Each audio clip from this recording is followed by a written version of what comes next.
ये उन दिनों की बात है जब अमेरिका ने पहली बार चांद पर कदम रखा था। मैं उस वक्त तीसरी क्लास में पढ़ता था। और ये ले पुत्र पैसे, जाके सब्जी ले आ। हमें तो बहाना चाहिए होता था घर से बाहर निकलने का। मैं जाकर हमसायों के घर घुस गया। वहाँ टीवी पर चांद पर जाने की डॉक्यूमेंट्री फिल्म दिखा रहे थे। मैं देखकर बहुत मुतासिर हुआ और भूल गया कि घर से सब्जी लेने आया था।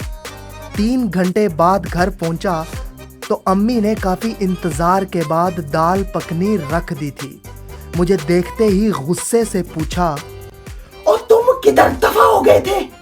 मैंने थोड़ा दूर खड़े होकर छतरोल से बचते हुए अम्मी को ये इतलाह दी कि अम्मी जी, आपको पता है साइंसदान चांद पर पहुंच गए हैं। अम्मी की दिलचस्पी और हैरानगी को देखते हुए जोश में मैं करीब आकर बताने लगा। उन्होंने ना एक चांद गाड़ी बनाई है जिस पर बैठकर वो चांद पर चले। क्योंकि मैं बताते बताते बहुत करीब आ चुका था, अम्मी इसी इंतजार में थी और मुझे कंधे से पकड़ लिया और अपना जूता उतार कर 8-10 जूते मेरी चांद गाड़ी पर लगाए।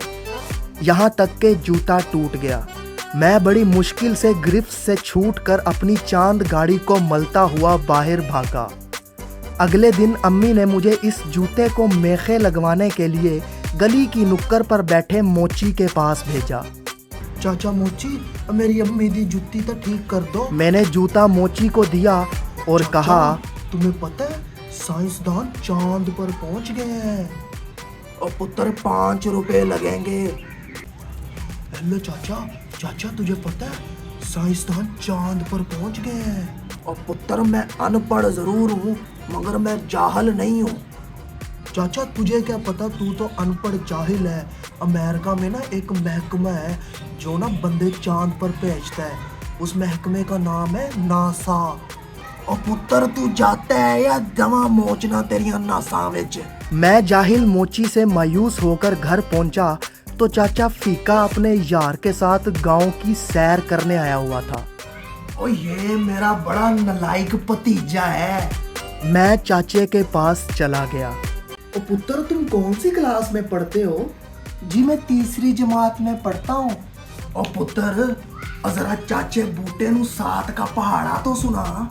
मैं चाचे के इस तरह अचानक हमले से घबरा गया क्योंकि पहाड़ा तो मुझे आता नहीं था। चाचा छोड़ो साथ का पहाड़ा, वो तो मुझे आता ही है।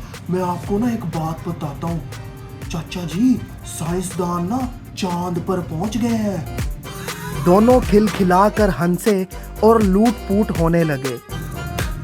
चाचा उन्होंने ना एक चांद गाड़ी बनाई है जिस पर बैठ के वो चांद पर पहुंच गए हैं। और पुत्र मैंने तुझे पहाड़ा सुनाने का कहा है, तूने हमें लतीफा सुना दिया है।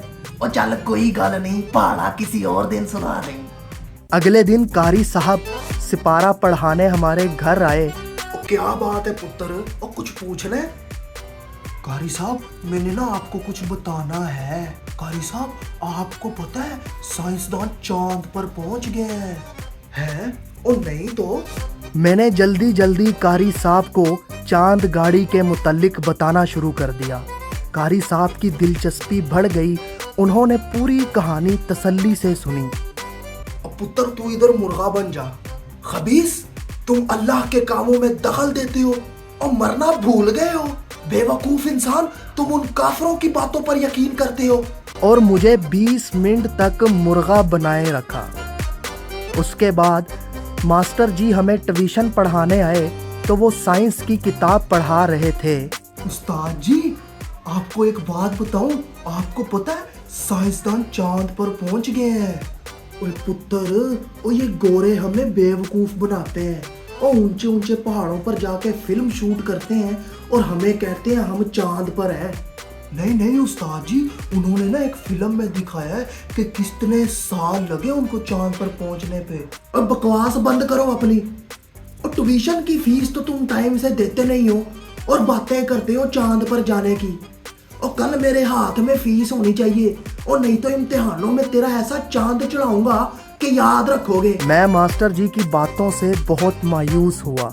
मैं अपने मोहल्ले में घूम रहा था तो मुझे मोहल्ले के मशहूर बाला चरसी ने आवाज दी। और पुत्र और मेरी गल ते सुन, हाँ जी चाचा चरसी बोलिए। पुत्र जरा सामने परचून की दुकान से गुड फ्लैग के 2 सिगरेट तो ला दे। मैंने सिगरेट कोई नहीं ला के देने, वो मेरे अब्बू को बता देगा मैं सिगरेट पीता हूँ।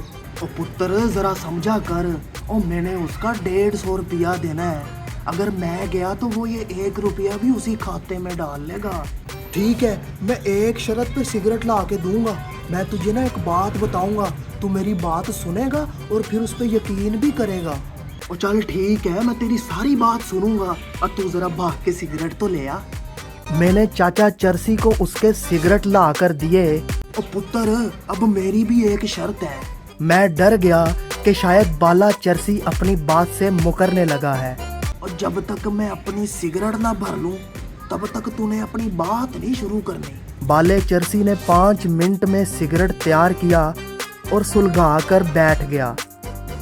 मैंने साइंसदान की रिसर्च से लेकर चांद पर लैंडिंग तक की सारी स्टोरी बाले चरसी को आधे घंटे में तफसील के साथ सुना दी। और खुशी की बात यह थी कि उसने इंतहाई शौक और तवज्जो से सुनी और कहीं दरमियान में मुझे टोका भी नहीं। स्टोरी सुनकर बाला चरसी बोला, ओ पुत्र, ओ मुझे तेरी बात 100% सच्ची लगती है। ओ लेकिन मुझे एक बात समझ नहीं आई, ओ इन साइंसदानों को सैर करने के लिए खरबों रुपए खर्च करने की क्या जरूरत थी। ओ चरस से भरा हुआ एक सिगरेट पीते और फिर जहां मर्जी सैर कर आते। बस उस दिन के बाद ये चांद स्टोरी किसी को सुनाने की हिम्मत ही नहीं हुई।